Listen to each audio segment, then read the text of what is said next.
Just a couple of business items to take care of before we sing our gathering song.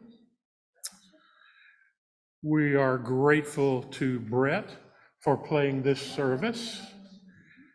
He plays the 8:15 service regularly. Marilyn is gone for a few weeks. She's now an international jazz musician. She has a gig in Spain.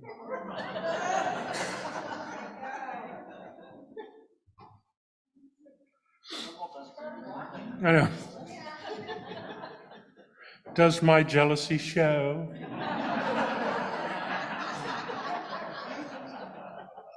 Sorry. Yeah. She'll be back in a few weeks. Perhaps you ask yourself, how can you and your family make some room for pollinators in your home environment? All ages are invited to join the Earth Care Committee in learning about plants and their pollinators. It's a short walk across the meadow to the butterfly garden in the park adjacent to our property. Meet, this is today, in our backyard playground after the second service, 12:15. So out those other doors at 12:15, if you would like to learn about the pollinators. There's a congregational meeting after the service on the 30th. It's to fill an empty seat on the session, which, just in case you don't know that word, is our administrative board. So that will happen on the 30th. Okay, Brett.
Welcome to everyone. Be you here for the first time or regular visitors or somewhere in between? Someone asked me this week about how our attendance ties to what it was before COVID, because it's now kind of hard to tell because we have people on Zoom, we have people who are using YouTube, we have people in the service, and we are at or above where we were before. So just so you all know, and with that, let's welcome our Zoom people. We are so glad you're here. And those of you who are on Zoom, Babette and Jerome will be leading a conversation immediately following the service if you want to stay and chat. Those of you who are on YouTube, please hit the like button because that really helps us to extend our reach. And for all who are attending, wherever you're attending, we are hopeful that you feel welcome here. We are hopeful that this time feeds your soul and that when you leave, you want to come back. And now let us join in our call to community.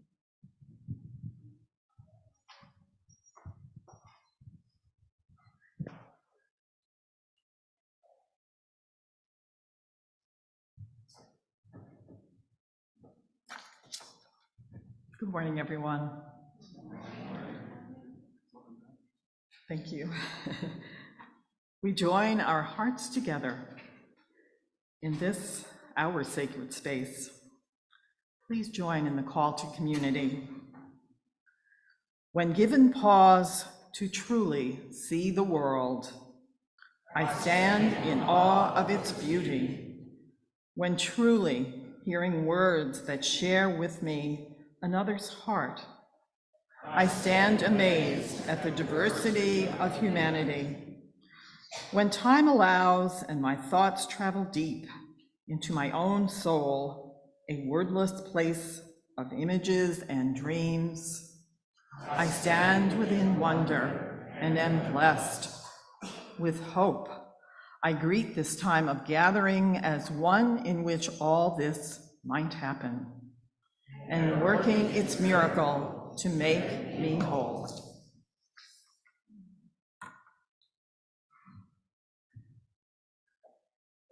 Please rise as you're able.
And now it's time for something we all love, our puppets. And the young and young at heart, if you would please join us up here. And if you see any food bags along the way, please bring them up and put them in one or the other of the baskets.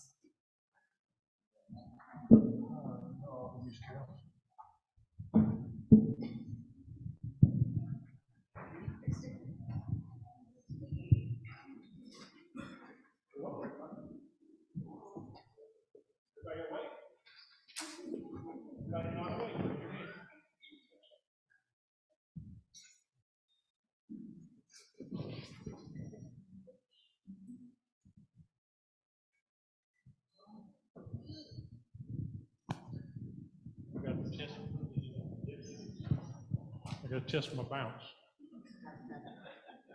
Excellent bounce. All right, we're ready, yeah. Hello, everyone. Hello. Well, Hortense, it's just the two of us again.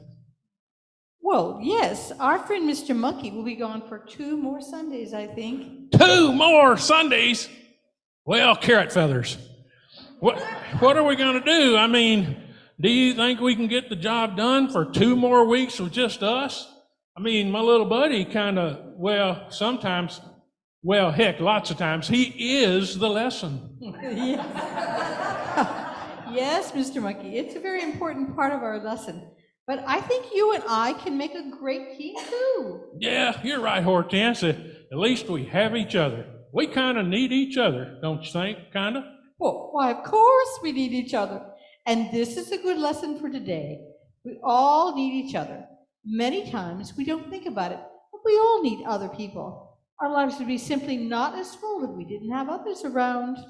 But Hortense, I hate to admit it, but sometimes I just don't want to be around others.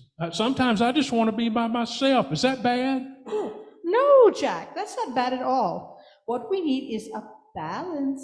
Sometimes it's good to be ourselves and think, or play, or do whatever. And then sometimes it's good to be with others. Our lives will be better if we have good balance in everything we do. Balance. Yeah, I think I can see that. I had balance real good for a little while when I tried to ride that bike. But then I lost the balance pretty quick, too. Well, Jack, I'm not talking about that kind of balance. I'm speaking of the yin and yang of life. Yin and yang. Well, I guess I hadn't met them yet. But I think I know what you mean about balance. I mean, sometimes I understand the things you say, and then other times it just zings right over my head, like now. A balance. Well, I guess that is a kind of balance, sort of. But what I'm saying is our lives should be balanced. Here's a thought. Eating is good, right, Jack? One of my favorite things. What do you think would happen if we ate all the time? Oh, no, I guess that wouldn't be good because we'd probably get sick. Right. And playing is good, right? Yeah, playing's great fun.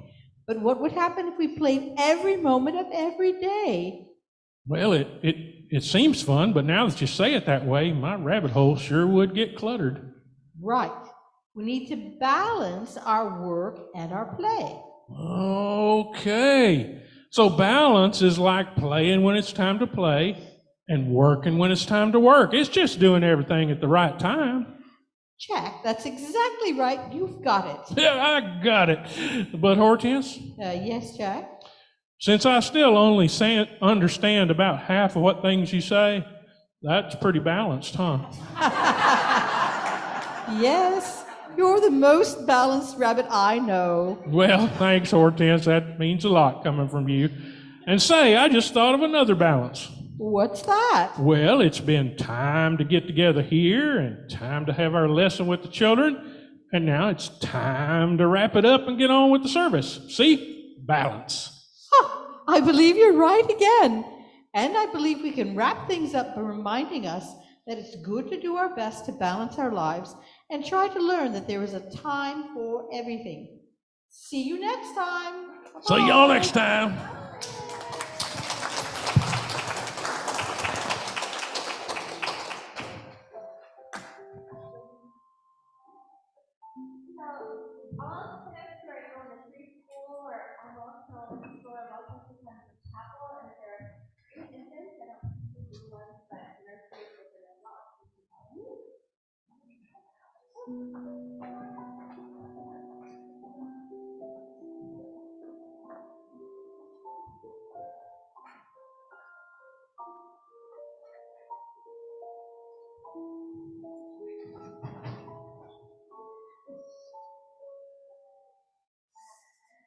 I'm going to read a Rumi poem, so I want you to relax your brain.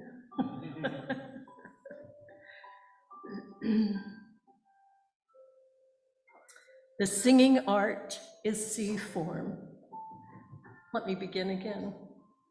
The singing art is sea foam.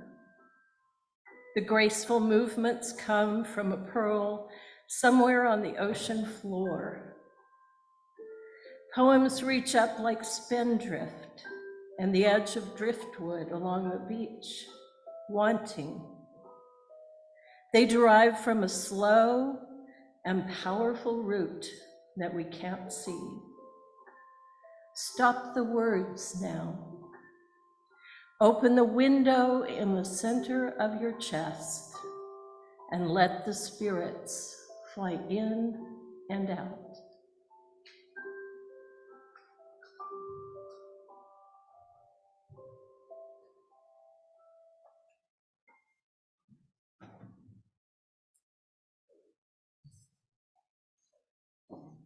Now, as we come to our time of contemplation, we're going to focus on that window in the center of our chest.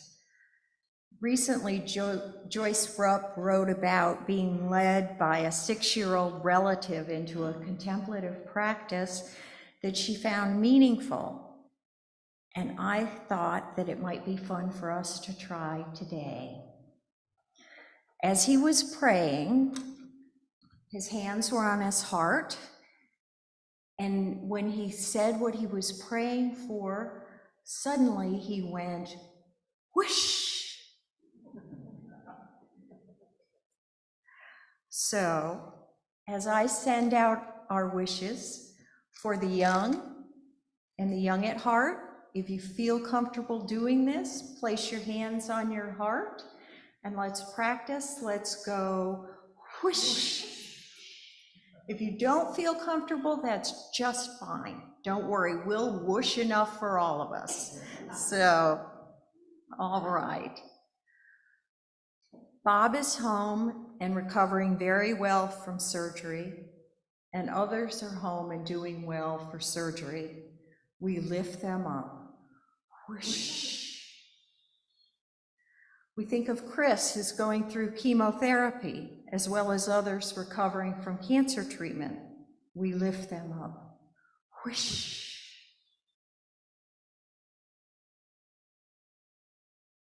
Laura reminds us of her children grieving loss of their stepmother after the loss of their dad only 3 months ago.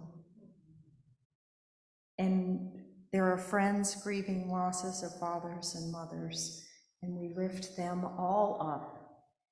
Whoosh. We lift up Brett, who will be starting treatment for cancer soon. Whoosh. We each have personal cares and concerns that weigh on our hearts. We name these now silently.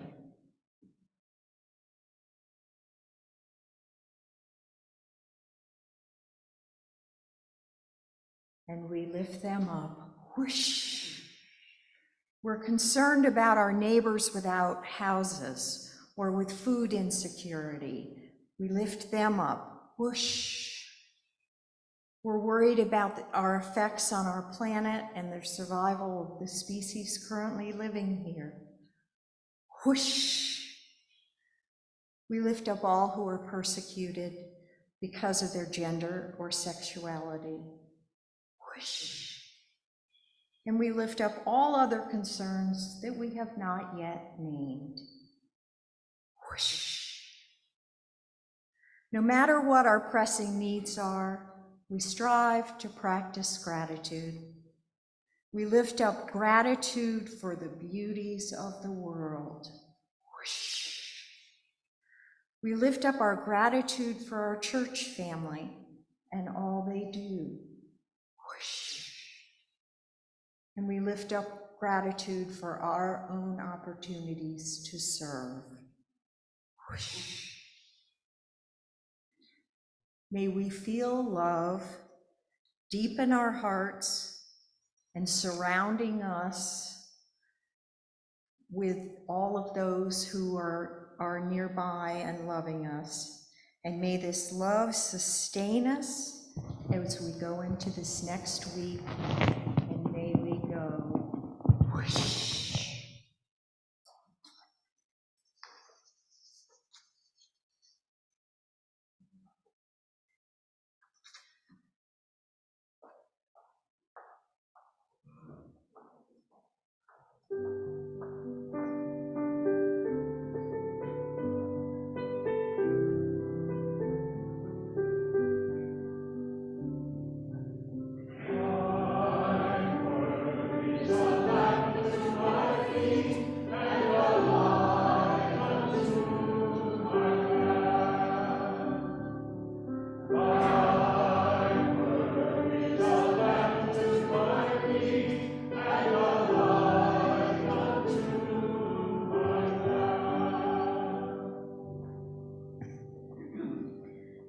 Good morning.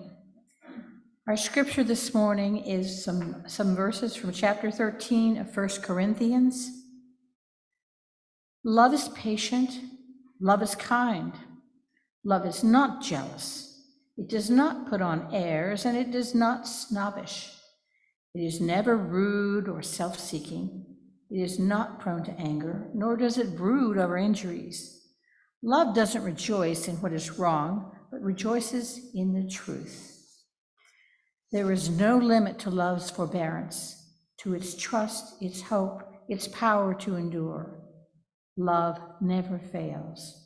Prophecies will cease, tongues will be silent, knowledge will pass away. There are, in the end, 3 things that last: faith, hope, and love. But the greatest of these is love. Ancient words from our tradition.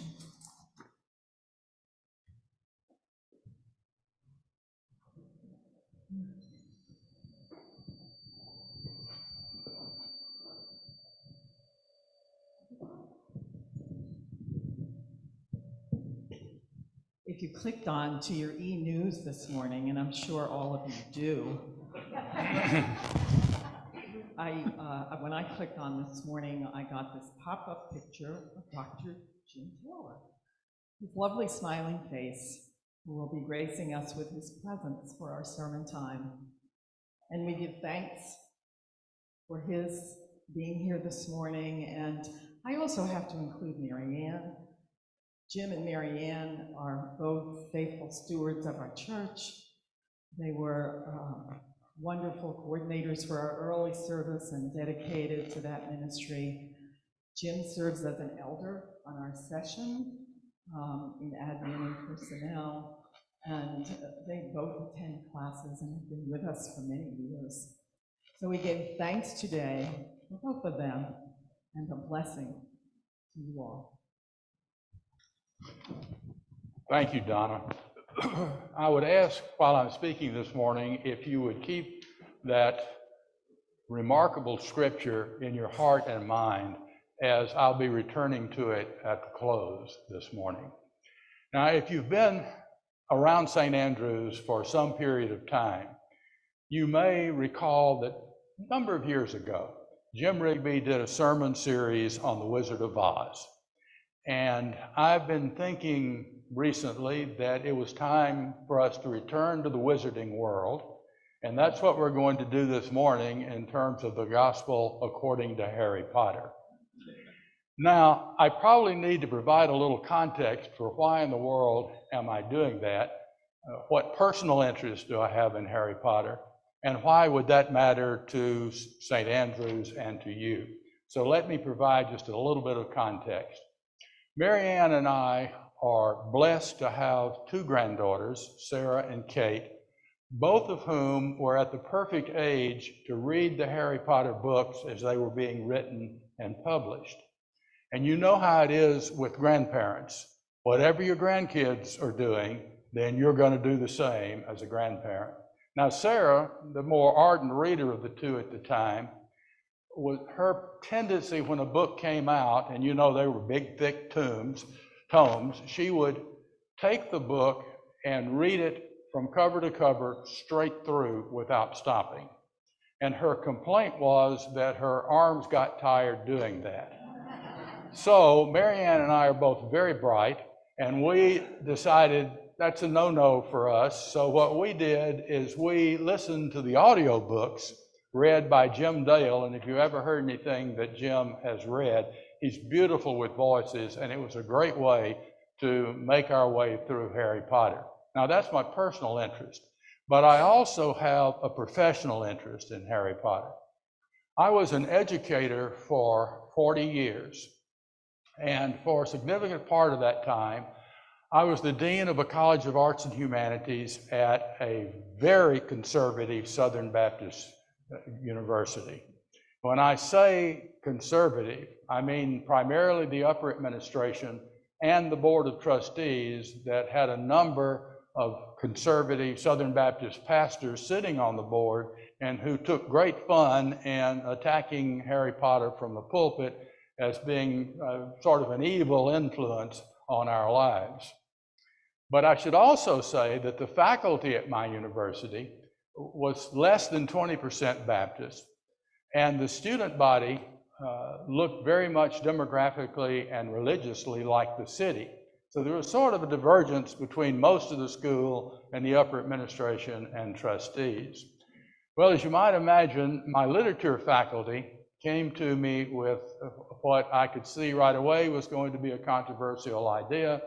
They said, what we need to do is bring Harry onto campus because we know that so many kids are reading this as they're going through their teenage years, and we're now beginning to get that generation on campus. This would be a great teaching tool. We can use units from Harry Potter to help us access other literature as well. Be a great entree. Well, I agreed with that, but that then led me to several meetings with the president, who wanted to know why we were bringing Harry onto campus, given our conservative board of trustees. In fact, he said, why Harry Potter when we have the Chronicles of Narnia, C.S. Lewis? Now, you know C.S. Lewis, the Anglican theologian, longtime faculty member at Oxford and Cambridge, great writers, same 7-book type series. But I argued with the president that Harry Potter was an easier read, and then I found an argument that actually resonated with him. I said that the metaphors for good and evil in the Harry Potter books are much more compelling than those you find in the Chronicles of Narnia, and we'll be able to deal with that more effectively. Therefore, it's a better, easier teaching tool. And I added, all of the Harry Potter books are chock full of teenage angst. And what's more fun to deal with freshmen and sophomores than teenage angst, because they are in the latter stages of it and can really identify with it. So you see, I have both a personal and a professional interest in Harry Potter. Now, why is this of any relevance to you and to St. Andrews? Well, I have news for you. I firmly believe that Jim Rigby has 2 alter egos in Harry Potter. In the first case, he is clearly Albus Dumbledore, who is the headmaster, mentor, and father figure for Harry. And then the surprising one, I think the other alter ego for Jim is Harry himself. And I'll come back to that in just a few minutes.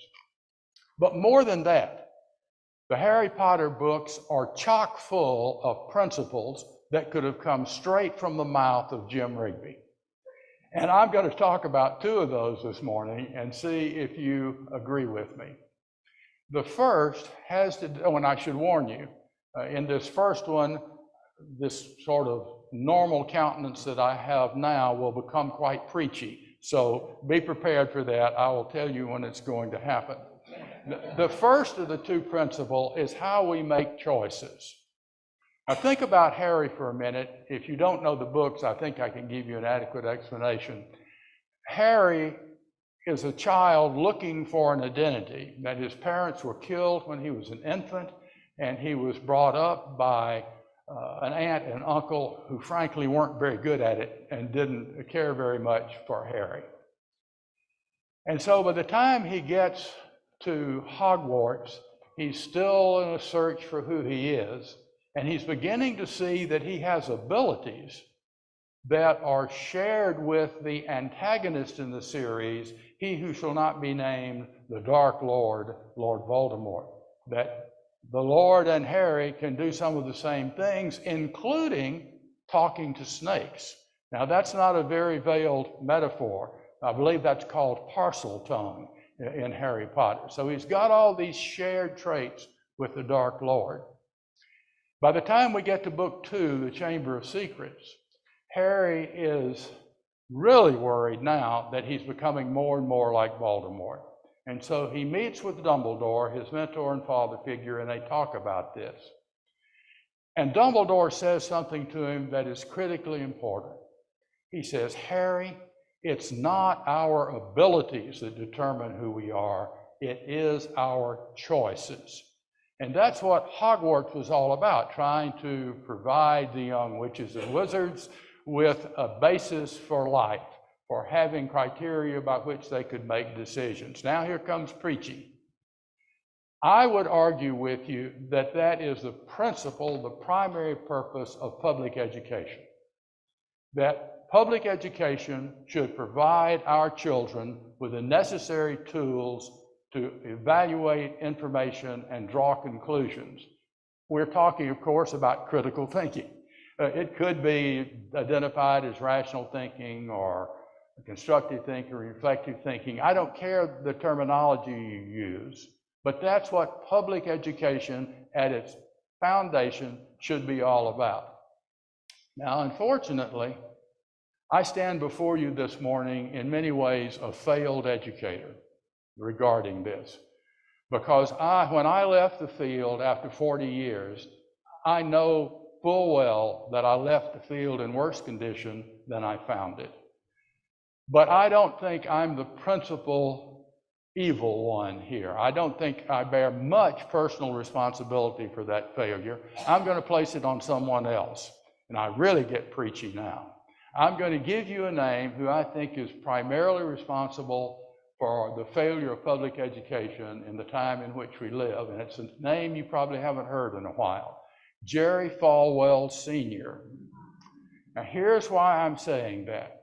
Here's a man who was the pastor of Thomas Road Baptist Church in Lynchburg, Virginia, the founder of the Moral Majority, and the founding president of Liberty University.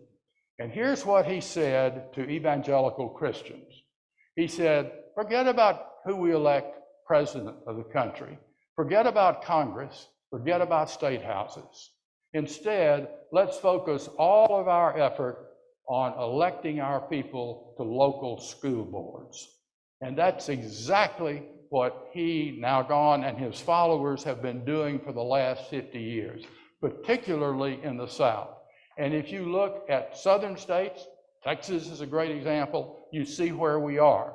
We're struggling with textbook selection, with what can and can't be taught in the classroom, who's hired to teach. And the greatest tragedy of all is those teachers who are best equipped to teach critical thinking are the very ones who are leaving the profession in droves because they cannot stand the working conditions that confront them. So we have a real tragedy in public education, and I place the blame for that on Jerry Falwell and those who followed him. Now, I told you Jim Rigby was Harry Potter in a special way, and that's related to this first principle of how we make choices. Think of Jim any Sunday that he's preaching here at St. Andrews. At some point in the sermon, he will say, you know, when I was in elementary school, or when I was in high school, or, you know, when I was an undergraduate, or I was in seminary, or I was in Sunday school, people are always making these statements as though they are fact. They are offering principles, and I'm not comfortable with that. Jim was a searcher or an inquirer throughout the educational process. Tell me why. Why should we believe this? Give me a chain of evidence that supports this. That's who Jim is in terms of how he deals with information. And in that way, he's just like Harry Potter. Harry Potter does the same thing throughout the 7 books in the series. So that's the first principle, then, how we make choices. And I'm glad to say that Jim does a great job of helping us with those criteria almost every Sunday. Now, the second principle is the one that I think most defines Jim Rigby, and you will recognize it right away, and that's the principle of love. And I'm going to have to tell you more about Harry Potter here than some of you may want to know. By the time we get to book 7,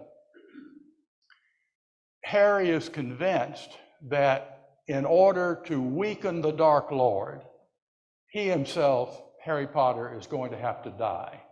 And so he's on his way into the Forbidden Forest for what Harry believes will be the final confrontation with the Dark Lord. And at the very moment of what he thinks is going to be his death, he is suddenly transported into an entirely different scene. He finds himself in the presence once again of Albus Dumbledore. seemingly impossible since Dumbledore died in the previous book.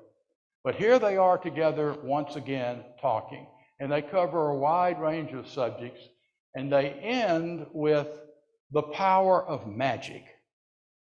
And Dumbledore makes a great insight here.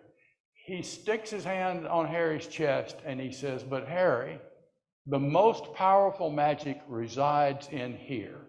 And Harry's confused. He doesn't understand what that means. And Dumbledore says, "It's the power of love. It is by far and away the most powerful magic." And he puts that in very concrete terms. He says to Harry that love is more powerful than the Elder Wand, which is the most powerful wand, more powerful than the invisibility cloak, which allows you to conceal yourself from your enemies. It's even more powerful than the resurrection stone, which allows you to see and communicate with the dead. Now, I want you to contrast what Dumbledore is saying about the power of love with the words of the Dark Lord, and see if this doesn't describe exactly what we're confronting in our society today. For the Dark Lord says, "There is no good or evil, only power, and those too weak to search for it." Now that describes what we have today in terms of love on one side and power on the other. It's a great divide that's really difficult to cross. In fact, I would say there are almost no bridges, except maybe for those that Jim Rigby is trying to erect. It's a difficult task. Jim is eternally the optimist. How many times have you heard him say, "I think we're at the point where people on both sides of this chasm will say, enough is enough.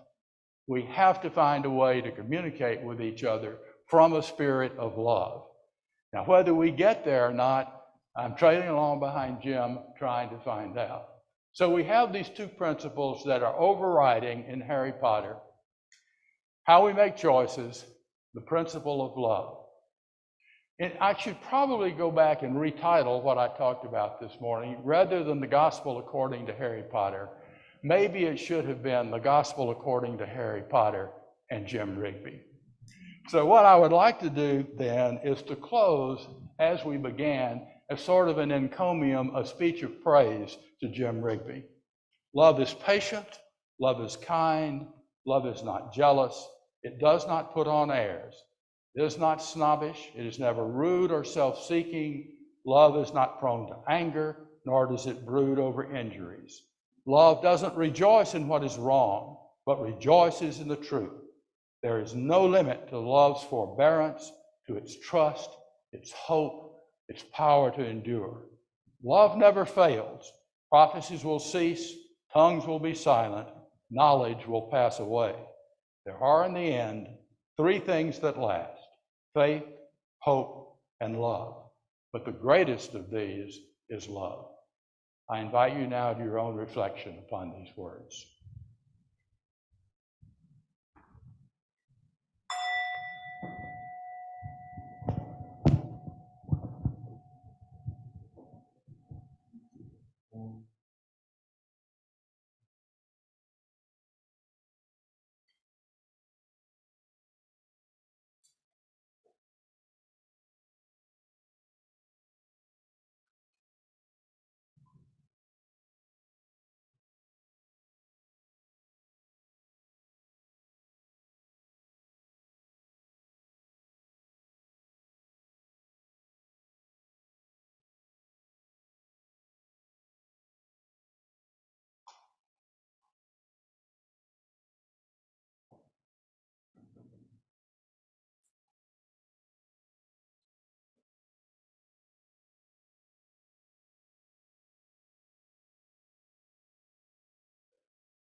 intro to our video, just in case you weren't here last week. At this time of year, toward the end of the year, we start talking about stewardship as a way to plan for next year. Stewardship is something that does happen all the time. It's the way that we take care of not only our money, but our talents and our brain power and our presence and all those kinds of things we are stewards of throughout the year. To plan, we talk about stewardship and planning for the coming year. Tara McMeans has been a leader for a long time in our stewardship committee, I guess you would say. Carla Haringer is also a person that has helped with that, and we will see what Tara has put together for us today.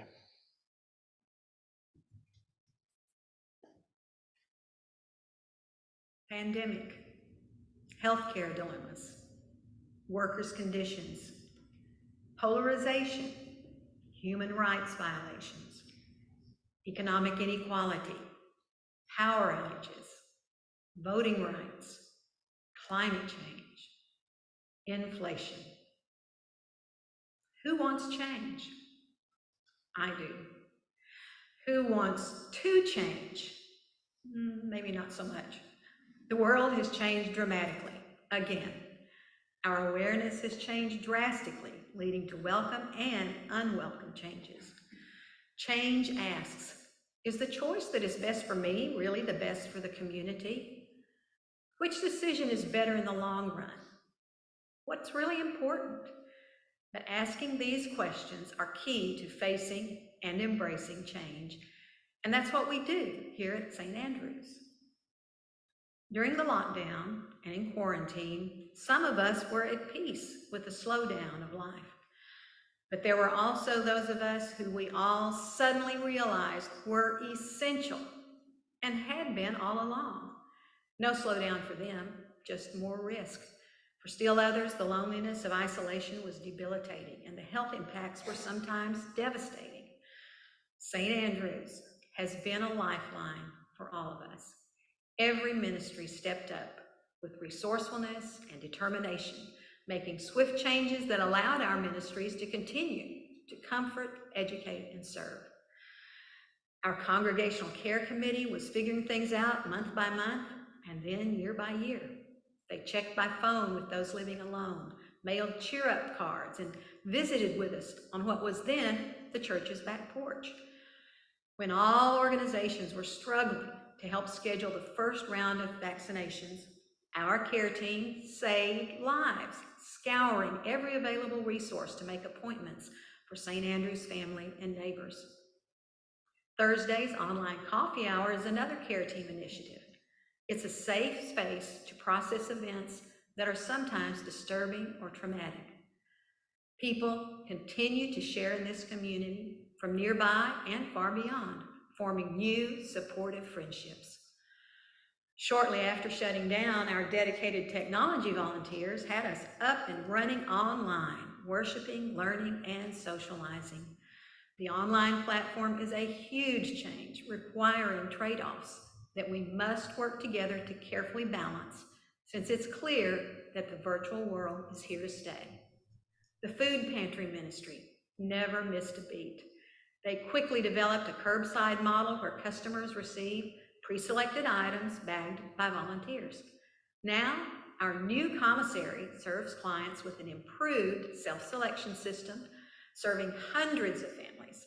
However, the food bank is still struggling to meet the needs of over 500 Central Texas food pantries. So our volunteers must still shop and search weekly to find enough food for our neighbors. The refugees living in sanctuary at St. Andrews were rather used to isolation. Hilda, the mother, remarked during the shutdown that maybe now the rest of us got a little taste of the isolation that immigrants experience while living in sanctuary. And knowing the limitations of the virtual classroom, our Immigrant Support Committee engaged a tutor to assist her son with schoolwork. St. Andrew's Education Ministries responded to the horrific events of summer 2020. In Sunday school, circle gatherings, and study groups, we focused our earnest efforts on understanding our own complicity in racism and how we can work for social change. We are waking up to how much more we need to learn to be true allies to victims of all injustice. More change is needed, some within and some as outer action. We only grow stronger and wiser through change. So let's focus on gratitude for new opportunities to grow. And this is the place to start, surrounded by St. Andrew's creativity, curiosity, determination, flexibility, and love. October is Pledge Month, so that our leadership can use these pledged donations to plan for next year. Please consider supporting this church that supports all of us in so many ways. To pick up a pledge card, you can visit the pledge table in the lobby, or you can go online and complete the virtual pledge card. And you are invited to add your note of gratitude to our gratitude wall. Thank you.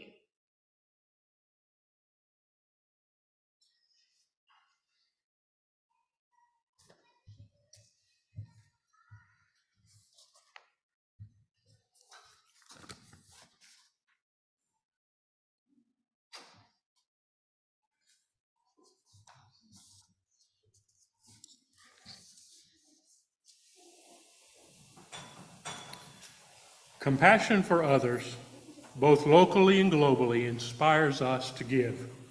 Sometimes our gift is our time and energy, sometimes our talent, sometimes our resources. Our generous spirit expands our hearts and our horizons. Together, may our open hearts and open hands change us and help change the world. Will the ushers please come forward?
Today and for tomorrow, let there be love to ease all fear and pain. Let there be love that shares each joy and sorrow.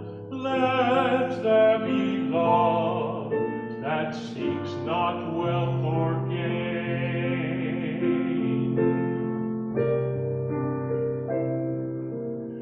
Let there be love that reaches out to others.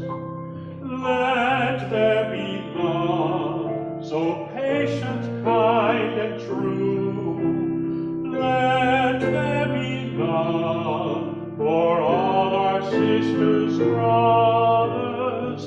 Let there be love in all we say and do.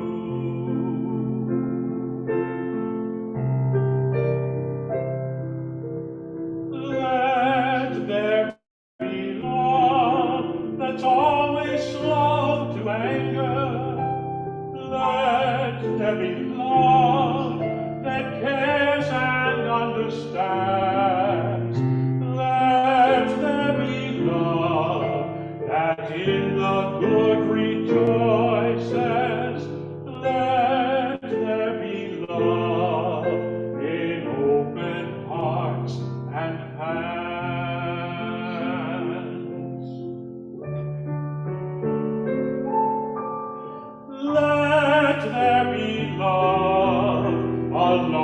that never fails us.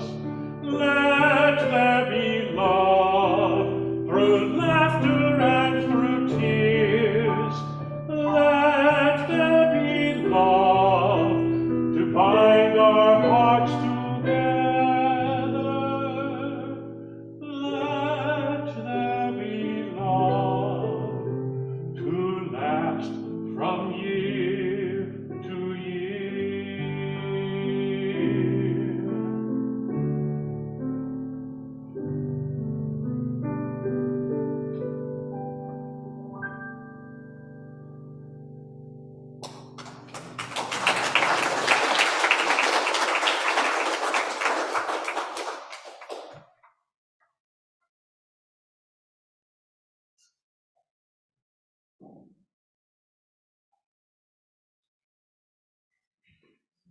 All in one. All in wonder.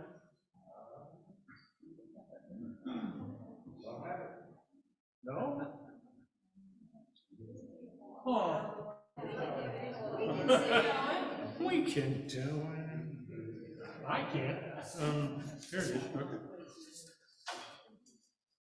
Start.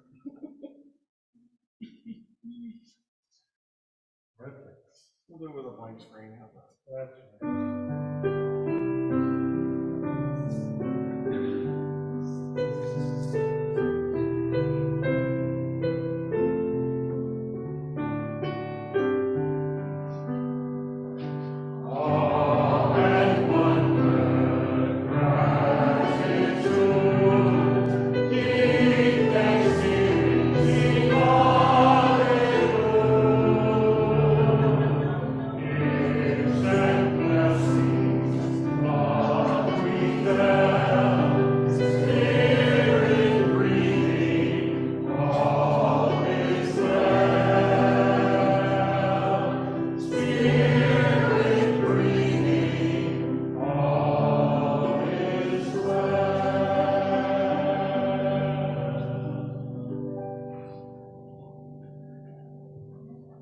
There's a wonderful author named Annie Dillard who writes about a small church she attended where everyone was very earnest, but something was always going wrong.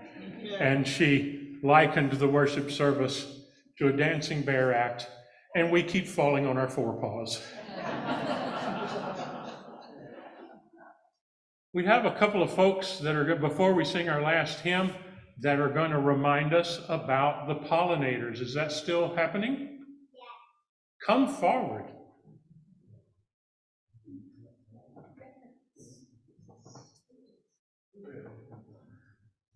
Let's get the microphones here.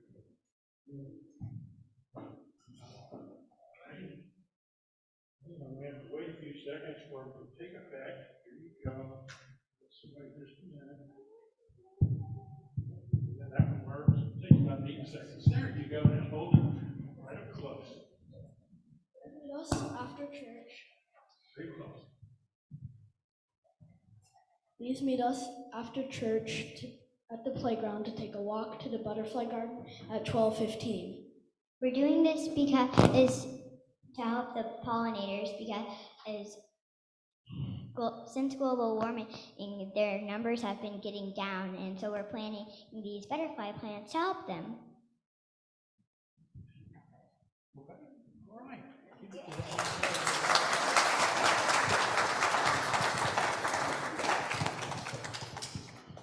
Please rise as you're able for our last hymn.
Well, this is the third week of Jim's 5-week writing sabbatical. There are 5 of us who are preaching this month, and it takes that many, of course, to fill in for Jim.